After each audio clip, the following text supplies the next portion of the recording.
سبحان الله.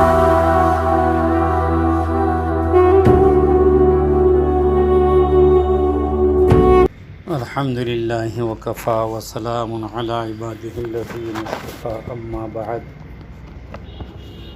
فقد قال النبي صلى الله عليه وسلم شهر رمضان شهر المواساة أو كما قال عليه الصلاة والسلام۔ میرے عزیز دوستو اور بزرگوں، رمضان کا بابرکت مہینہ شروع ہو چکا ہے۔ اللہ کی رحمتیں برکتیں اس ماہ مبارک میں ہم لوگوں پر برس رہی ہیں۔ روایات میں آتا ہے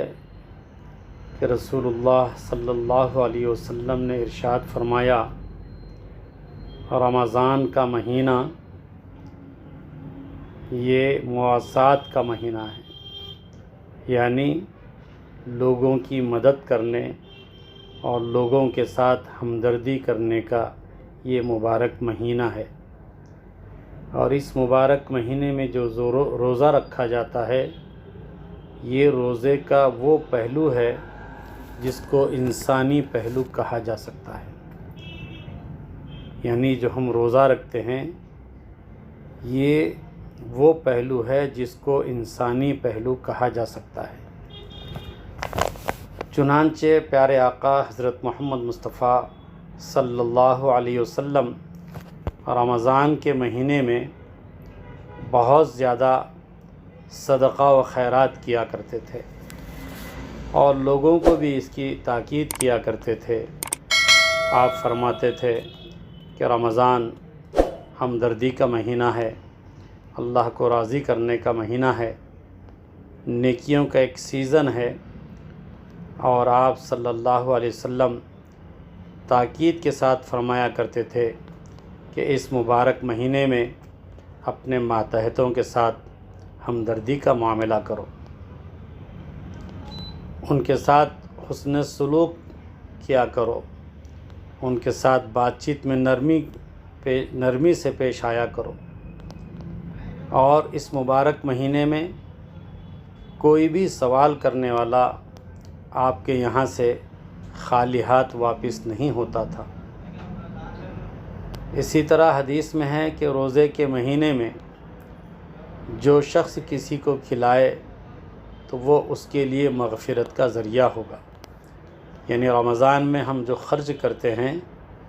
ایک تو اس کا ثواب کئی گنا بڑھا دیا جاتا ہے، اور پیارے آقا کا فرمان ہے کہ یہ ہمارے لیے مغفرت کا ذریعہ ہوگا۔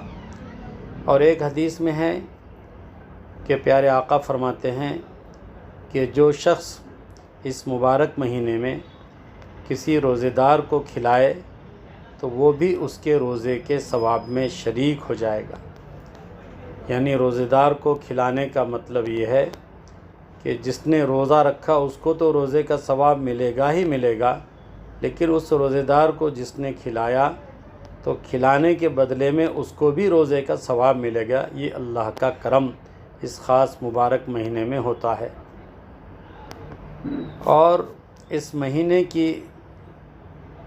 مہینے کی جو خاص عبادت روزہ ہے، اس روزے کی خصوصیت یہ ہے کہ اس میں آدمی بھوک پیاس کا ذاتی تجربہ کرتا ہے۔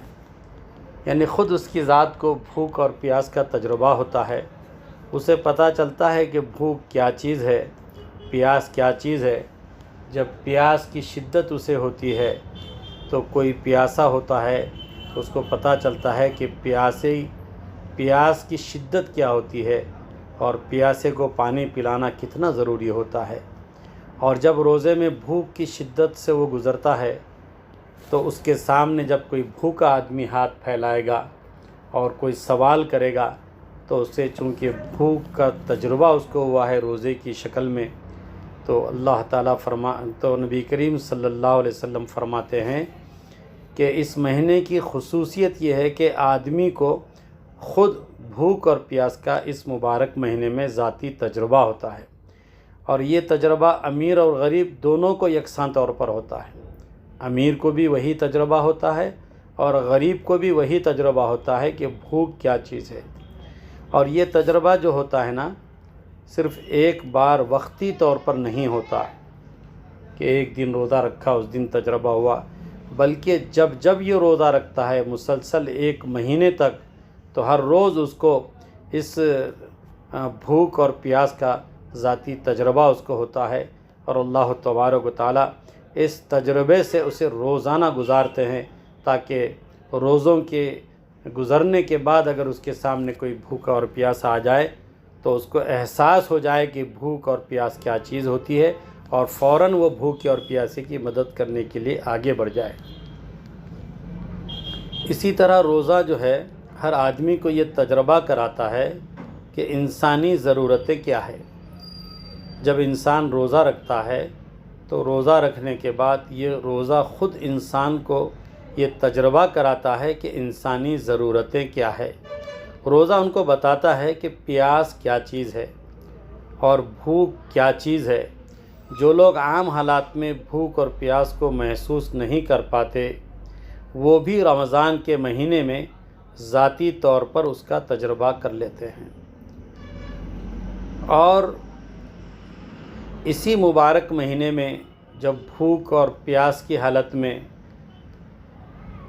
اس کی حالت خراب ہوتی ہے اور طبیعت میں چڑچڑاپن آتا ہے اور اس کے سامنے کوئی ایسے الجھنے والے مسائل آ جاتے ہیں، تو فوراً وہ اپنے آپ سے کہتا ہے کہ میں کیوں لڑوں، میں کیوں الجھوں، کیونکہ میں تو روزے سے ہوں۔ تو یہ روزے کی وہ طاقت ہوتی ہے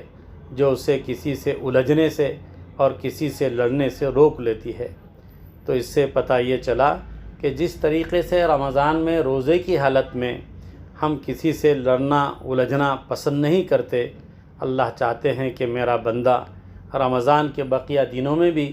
جب کبھی کوئی اس کے سامنے ایسا موقع پیش آئے تو وہ نہ لڑے نہ الجھے۔ اس طرح روزہ ہر آدمی کو ایک سطح پر پہنچا دیتا ہے۔ آدمی جب روزہ رکھتا ہے تو اس روزے کی برکت سے اللہ تعالیٰ ہر آدمی کو ایک سطح تک پہنچاتے ہیں۔ اس کو احساس ہو جاتا ہے کہ روزہ ہمیں کیا پیغام دیتا ہے۔ امیر آدمی بھی کچھ دیر کے لیے اسی حالت پر پہنچ جاتا ہے جس حالت پر ایک غریب آدمی اپنی زندگی گزار رہا ہوتا ہے۔ اس طرح ہر آدمی کی انسانیت جاگ اٹھتی ہے، ہر آدمی دوسرے کے احساس میں شریک ہو جاتا ہے، ہر آدمی کے اندر یہ جذبہ ابھرتا ہے کہ وہ دوسروں کی ضرورت میں ان کے کام آئے، ان کی مصیبت کو سمجھے اور ان کے غم کو سمجھے، ان کے دکھ کو سمجھے اور ان کے غم اور دکھ کو بانٹنے والا یہ بن جائے۔ یہ اس کے اندر جذبہ روزے کے ذریعے سے پیدا ہوتا ہے۔ وہ بقدر استطاعت دوسروں کی مدد کرے، یہ اس کی ایسی خواہش ہوتی ہے۔ اس طرح روزہ ایک دوسرے کی ہمدردی اور ایک دوسرے کی مدد کا ایک عام جذبہ پیدا کرتا ہے جو رمضان کے بعد بھی مہینوں تک باقی رہتا ہے، کیونکہ ایک مہینہ جب رمضان کا گزرتا ہے تو اس کے اثرات اس کی زندگی میں ایسے ہوتے ہیں کہ مہینوں تک اس کے اثرات باقی رہتے ہیں، یہاں تک کہ سال بھر پورا ہو کر پھر دوسرا رمضان آ جاتا ہے جو دوبارہ آدمی کے اندر وہی انسانی جذبات کو ابھارنے کے لیے آتا ہے۔ تو میرے عزیز دوستو، یہ مبارک مہینہ جس کو پیارے آقا نے ہمدردی کا مہینہ کہا ہے، ہمیں چاہیے کہ انسانی ہمدردی کے جو جذبات روزے کے ذریعے سے ہمارے اندر پیدا ہو رہے ہیں، ان جذبات کو ہم سمجھے، اپنے رشتہ داروں میں، اپنے اڑوس پڑوس میں، اپنے دوست احباب میں جو بیچارے مستحق لوگ ہیں، جو ہماری مدد کے منتظر ہیں، بہت سے ایسے خوددار اور غیور قسم کے لوگ ہیں جو کسی کے سامنے ہاتھ نہیں پھیلاتے، تو ہماری یہ ذمہ داری بنتی ہے کہ ہم ان کی ضرورتوں کو سمجھے اور جو ہم سے ہوتا، اللہ نے جتنی ہماری استطاعت رکھی ہے اپنے استطاعت کے مطابق ان کی ضرورتوں کو پوری کرنے کی کوشش کریں۔ اللہ تبارک و تعالی ہمیں اس مبارک مہینے کی صحیح طریقے سے قدردانی کرنے کی توفیق عطا فرمائے۔ آمین۔ وآخر دعوانا ان الحمد للہ رب العالمین۔